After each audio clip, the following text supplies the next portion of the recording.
Meus irmãos, vamos abrir as nossas Bíblias na carta de Paulo aos Colossenses, capítulo 1. Eu quero ler com os irmãos do versículo 9 ao 12.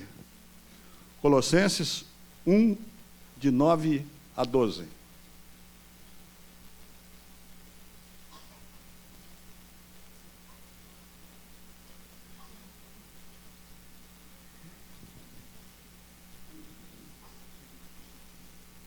Um aluno do nosso seminário, no dia do seu sermão de prova, muito nervoso, um colega do roster, era mesmo, um colega dele. E falou sobre aquele texto em que aparece os sátrapas, lá em Daniel, sátrapas. E a pronúncia é sátrapas. E ele errou toda vez que leu. Em vez de ler sátrapas, ele lia satrapas. Porque os satrapas, porque os satrapas, porque os satrapas, porque os satrapas. E o professor de hebraico, bravo, o Tião Malvadeza era o apelido dele. Reverendo Tião Malvadeza. Levantou e disse: meu irmão, quando ele começou a crítica, um gaiato lá no meio do auditório, um dos alunos disse: reverendo, tem misericórdia dele, reverendo. O senhor não vê que ele se atrapalhou?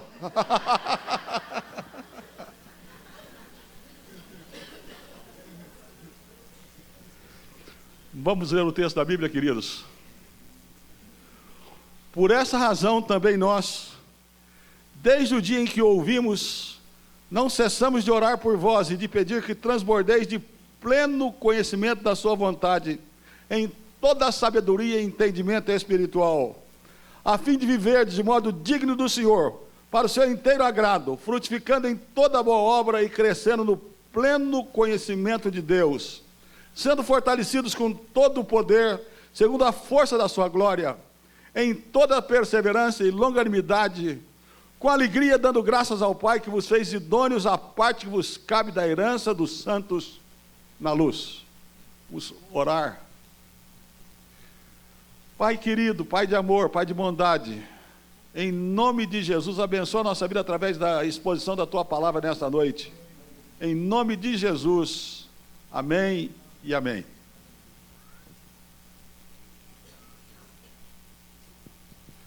A minha filha mais velha, muito Caxias, muito corretíssima, chega a ser exagerada, chega a ser até um pouco legalista. É psicóloga. E um belo dia ela estava na universidade ainda, no Mackenzie, e começou a dizer para nós as lutas na sala de aula. As heresias que eu ouvia, as brincadeiras que eu ouvia, os ridículos pelas quais a faziam passar em sala de aula. E eu tentando ser light, tentando ser pai, disse assim: filha, por que você não leva isso um pouco mais na flauta, filha? Leva isso mais, deixa isso mais leve. Ela caiu num pranto convulsivo, levantou o dedo para mim e disse: o senhor nunca foi na universidade. O senhor fez seminário, só crente. O senhor fez mestrado, só crente.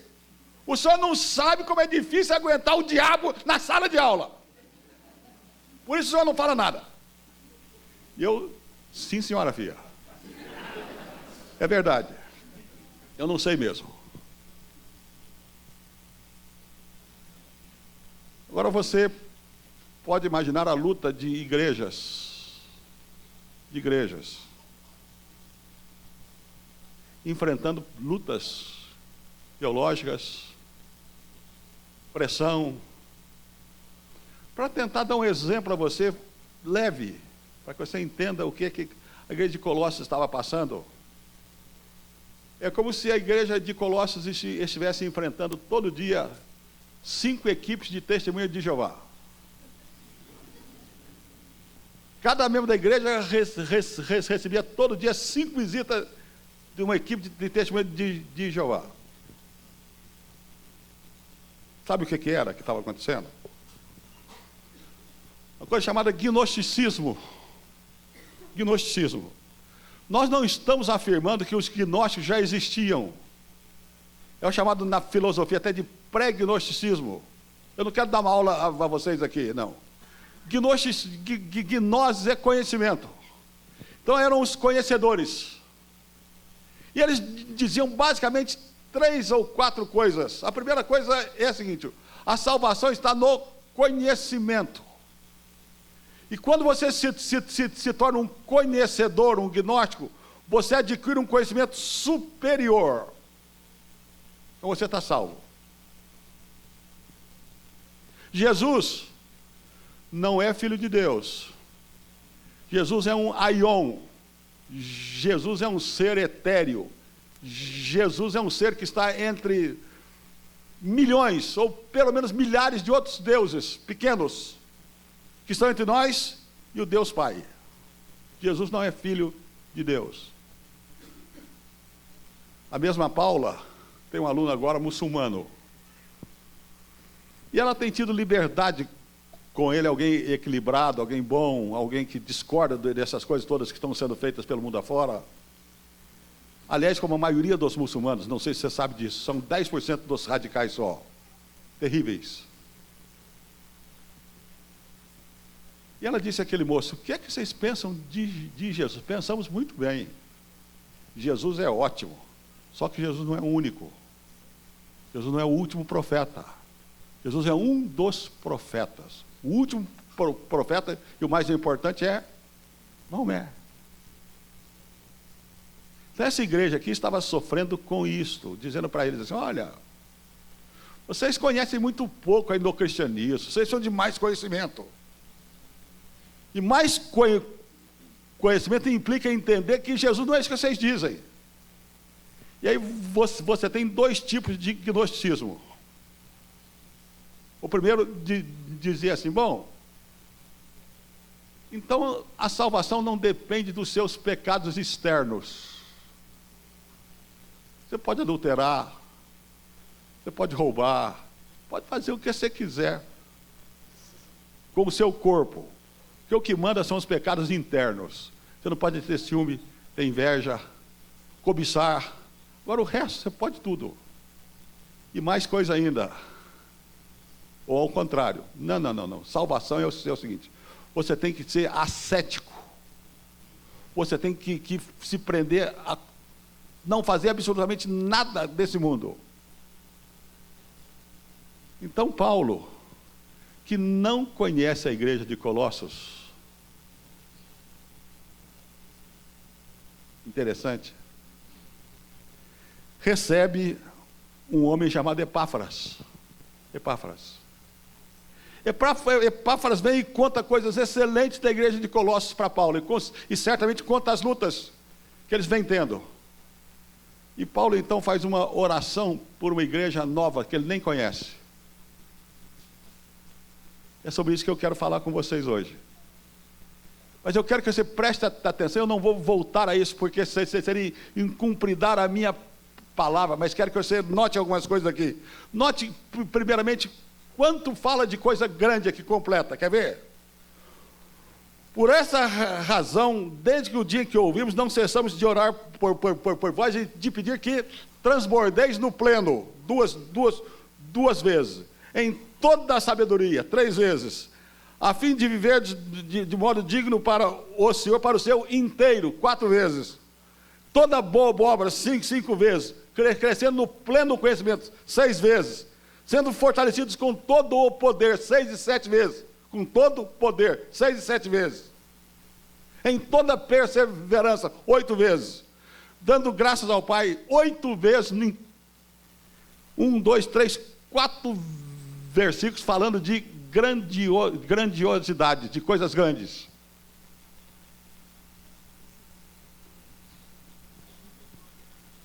E a segunda coisa, a certa altura aqui, você vai ver que eu vou enfatizar, a gente não sabe se Paulo chega a criar uma palavra nova até.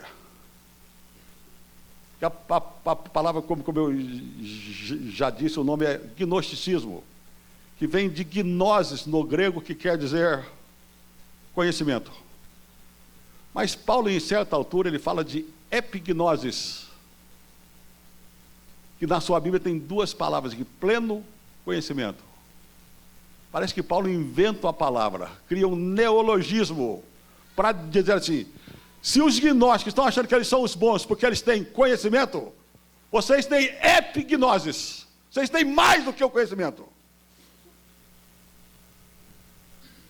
Agora, queridos, vamos tratar do assunto passo a passo, como eu tenho feito com os irmãos.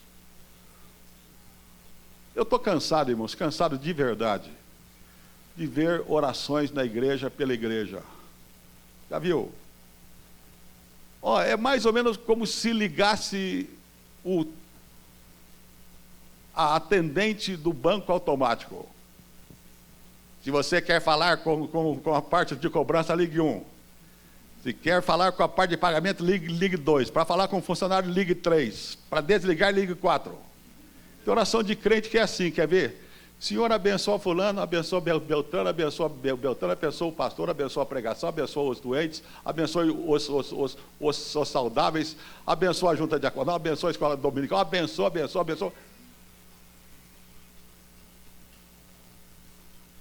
E mais um pouquinho, tem gente que diz assim, teologia só acaba com a igreja. Não, queridos.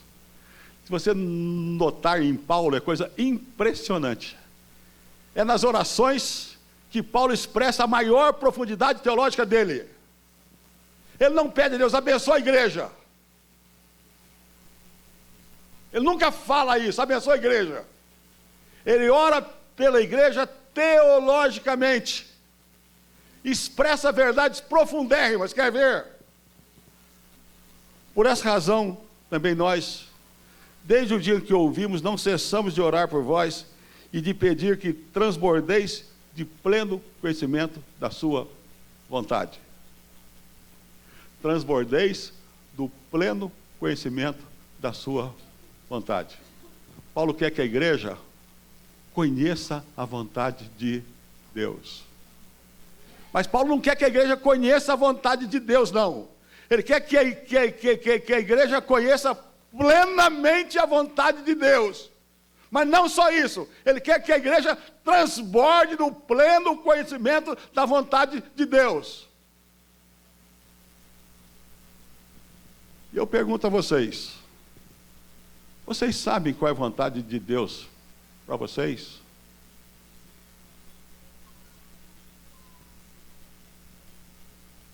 Ou tem gente que está naquela, eu não sei se casa ou se compra uma bicicleta. Não sei se eu faço isso ou se eu faço aquilo. Não sei. O que é que Deus tem para você, querido? O apóstolo Paulo diz que é possível conhecer plenamente, não totalmente, a vontade de Deus para a nossa vida. Não só é possível, mas é necessário. Ele não fala aqui, eu quero dar 2 ou 3 dicas simples. Como conhecer a vontade de Deus? Primeiro pela Escritura. Primeiro pela Escritura. Querido, nós conhecemos a vontade de Deus porque Deus fala. Deixa eu brincar com você um pouco. Já viu mulher emburrada? Aí você olha para ela e diz, o que é que você quer, amor? Fala, nega! Amorzinho, por favor, o que eu fiz de errado, por favor?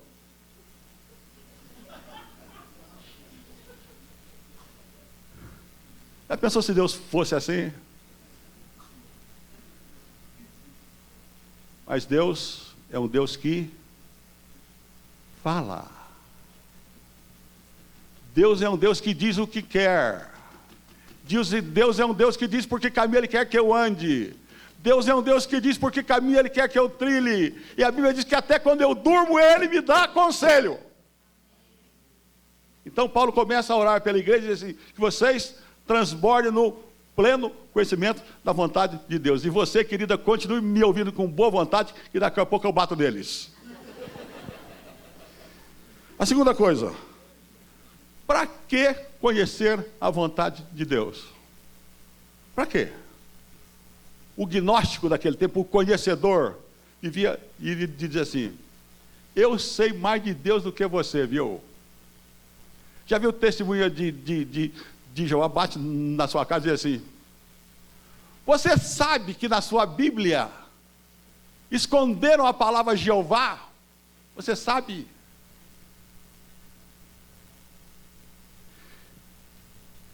Certo dia, minha esposa, alguém bateu a porta na praia, e eu estava lendo, sentado na rede. A minha esposa disse: eu vou chamar o meu esposo para conversar com você um pouco, tá bom? Tá bom. Aí veio, conversou, foi dando nó aqui, nó ali, nó. De repente a pessoa olhou para mim e disse: o senhor é pastor, não é? Eu sou sim. O senhor é um mentiroso, desonesto. Por quê? Porque o senhor devia ter me dito, eu não tinha perdido tempo com o senhor.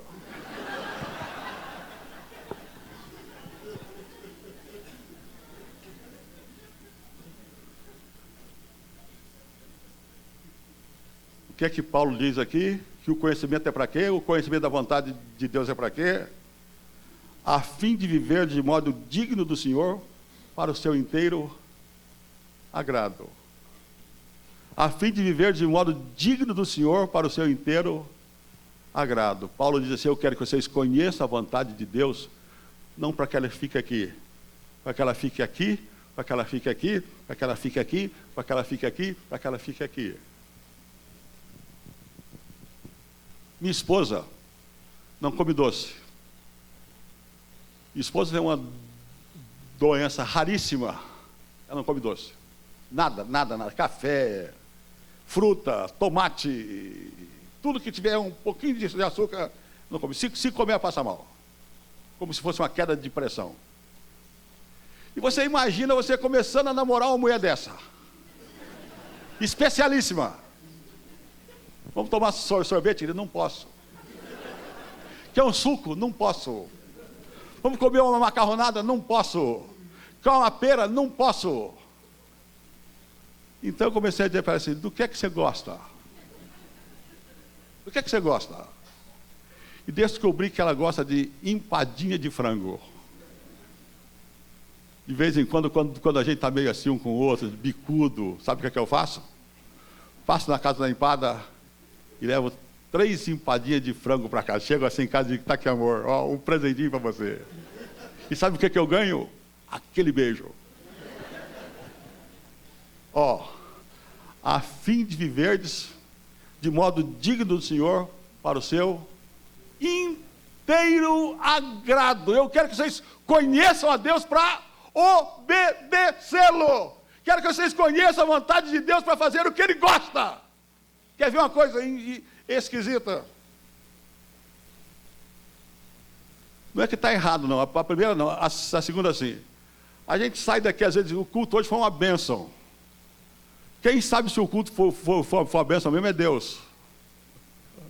Sabe por quê? Porque o culto é feito para Ele. Ele que tem que achar o culto uma bênção. Ele que tem que gostar do culto. Não estou dando bronca em ninguém, não. O culto é a bênção mesmo. Mas tem gente que diz assim: não, sabe, pastor, eu não vou muito na igreja mais, sabe por quê? Porque vocês estão cantando as coisas lá que eu não gosto muito, não. A igreja só canta coisa passada. Mas esse pastor que chegou aí fica cantando Elvis Presley lá. Querida, a igreja não é para você gostar. O culto é para agradar a Deus. De vez em quando eu encontro alguém e diz assim: reverendo, eu vou largar da minha mulher para ser feliz.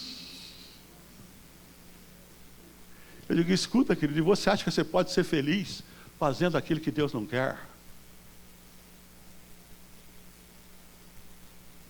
O apóstolo Paulo diz assim: eu oro para que vocês conheçam a vontade de Deus, a fim de que vocês o agradem em tudo. E ele continua: crescendo no pleno conhecimento de Deus. Crescendo no pleno conhecimento de Deus.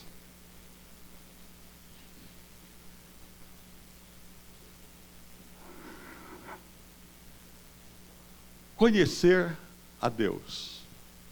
Que coisa. Deus só pode ser conhecido porque Ele se revelou. Mas o interessante é que a palavra conhecimento ali não quer enfatizar o conhecimento como nós entendemos. Você já deve ter lido no seu Velho Testamento, e o fulano conheceu a sua esposa. Fulano conheceu a sua esposa. O que quer dizer isso? Relação sexual. Tem gente que fica assim analisando. O pastor vai falar disso na igreja? A Bíblia, Deus fala na Bíblia, porque eu não posso falar na igreja? Conhecimento na cultura hebraica é intimidade. Agora você nota que coisa maravilhosa está escrito ali. Eu quero que vocês conheçam a vontade de Deus, para que vocês vivam de modo digno dele, agradando, para que vocês possam conhecer a intimidade do Senhor.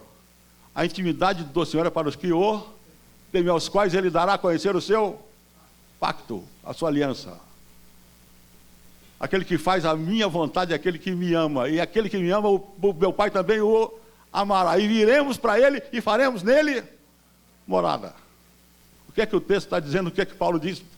Eu quero que a igreja de Colossos tenha intimidade com Deus. Você já viu isso? Intimidade com Deus? Eu já.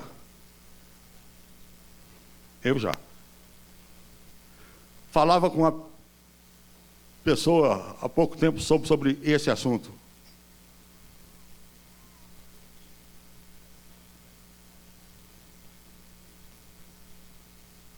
Você já ouviu na igreja oração politicamente correta? Já viu? Deixa eu chamar com outro nome. Você já ouviu na igreja oração teologicamente correta? Acho que não demonstra intimidade nenhuma com Deus. Você às vezes nem diz, mas você pensa com você mesmo assim, o irmão conhece Bíblia, mas não conhece o Deus da Bíblia. O irmão conhece a Bíblia, conhece a teologia, mas deve fazer tempo que ele não fala com Deus, viu? Porque está tão sem graça. O apóstolo Paulo diz àquela igreja: eu quero que vocês cresçam no conhecimento da vontade de Deus, para que vocês o agradem em tudo, para que vocês façam a vontade dele, e para que vocês o conheçam na sua intimidade. Mas o texto não para aí. O texto diz assim: como orar pela igreja então? Orar para que a igreja conheça a vontade de Deus, orar para que a igreja viva por inteiro agrado de Deus. Mas eu me esqueci de duas palavrinhas aqui, erradamente, eu não queria deixar passar, que é importante, são importantes demais. Conheçam, transbordeis do conhecimento da sua vontade em toda a sabedoria e entendimento espiritual. Então eu estou fazendo um parênteses aqui, estou voltando. Porque isso é lindo. Em toda a sabedoria e conhecimento espiritual. Sabe o que querem dizer esses dois termos aqui? Sabedoria é o conhecimento amplo. Conhecimento é o seu conhecimento aplicado. Sabedoria é saber as coisas aqui. Conhecimento é saber as coisas aqui, ó. Então o que o texto está dizendo é o seguinte: olha, eu quero que vocês conheçam a vontade de Deus na cabeça e no dia a dia, para que vocês façam a vontade de Deus, agradando em tudo, para que vocês conheçam a Deus na sua intimidade. Mas mais, sendo fortalecidos com todo o poder, segundo a força da sua glória, em toda a perseverança e longanimidade, com alegria. Esse alegria eu deixo para depois. Sendo fortalecidos com todo o poder, segundo a força da sua glória, em toda a perseverança e longanimidade, com alegria. Fortalecidos, impressionante a Bíblia, né? Fortalecidos com poder. Já bastava dizer que vocês sejam fortalecidos. Mas Deus quer que eu creia nisso mesmo, quer que eu saiba o que Ele quer para mim. Diz assim, Paulo diz assim: eu oro para que Deus fortaleça vocês com poder. Mas diz mais: segundo a força da sua glória. O que é a glória de Deus, querido? O que é a glória de Deus? No meu seminário eu aprendi uma frase só, eu gosto demais dela. Glória é a soma dos atributos de Deus manifestada. É a soma dos atributos de Deus manifestada. Deus é santo, Deus é justo, Deus é misericordioso, Deus é poderoso, Deus é eterno, Deus é imutável, Deus é. O que Paulo pede aqui? Que vocês recebam poder nessas áreas nas quais Deus tem se revelado, ou nas quais Deus tem revelado a sua, ou através das quais Deus tem revelado a sua glória. Mas ele não para aí. Diz assim: com toda perseverança e longanimidade. Com toda perseverança e longanimidade. Essas duas palavras também são parecidas com sabedoria e conhecimento. Com toda perseverança, é a palavra que muitas vezes é traduzida na nossa Bíblia como paciência, é que você saiba sofrer as circunstâncias. Paciência é isso, enfrentar as circunstâncias com confiança, com esperança. Isso é paciência. E longanimidade. Sabe o que quer dizer longanimidade, irmã? É enfrentar o seu marido com esperança. Longanimidade é ter um ânimo longo. Lembra aquela vez que você diz ao seu esposo: querido, não faça isso, querido. Ele diz: eu vou fazer sim. Aí faz e dá errado. Na outra vez você diz: querido, não faça assim. Você lembra daquela vez?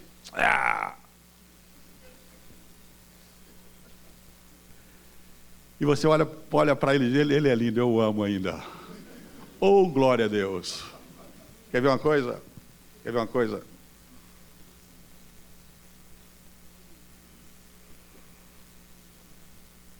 Eu tenho que confessar um pecado a vocês. Posso? Não fica falando mal de mim depois, né?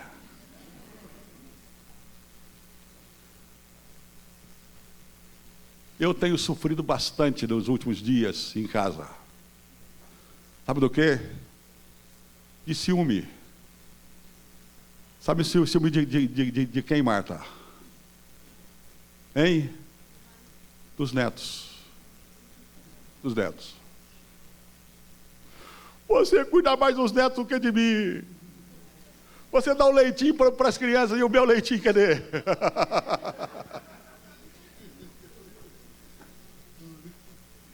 E a minha esposa tem que ter longanimidade para amar um cara como eu. Depois vocês mandam a fita lá para São Paulo para ela ver, para saber que o seu marido... Olha o que Paulo pede para Deus a respeito daquela igreja. Eu quero que vocês conheçam a vontade de Deus, para que vocês tenham sabedoria e conheçam as coisas da cabeça, mas saibam aplicar as coisas também. Quero que vocês conheçam isso para que vocês possam agradar a Deus em tudo. Quero que vocês façam isso para que vocês recebam poder da glória de Deus. Para quê? Para com alegria, dando graças ao Pai, que vos fez idôneos à parte da que vos cabe da herança dos santos na luz. Para que com alegria vocês deem graças a Deus. Queridos, ninguém que não sabe a vontade de Deus, que não quer viver para o agrado de Deus, pode glorificar a Deus com alegria e agradecendo todo dia pelo que Ele nos dá. Não pode. Como que eu agradeço a Deus a vida de um homem que está na UTI com o crânio aberto? Como que eu agradeço a Deus por essa experiência? Como? Não tem jeito. Mas tem jeito sim. Todas as coisas cooperam para o bem daqueles que são chamados filhos de Deus, porque aos que chamou, Ele também os predestinou para serem o quê? Conformes à imagem do seu Filho. Deus está fazendo de mim e de você, sabe o quê? Um cristinho. E eu não sei se você sabe disso, a palavra cristão quer dizer isso, um Cristo pequeno.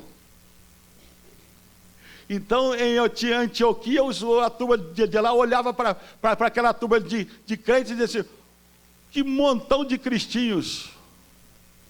Agora eu quero que você imagine comigo e eu termino. Aleijadinho, pega pedra sabão, um pedação da pedra sabão e começa a bater com ela. Com as ferramentas próprias. De repente a pedra grita. Na minha história a pedra fala, viu?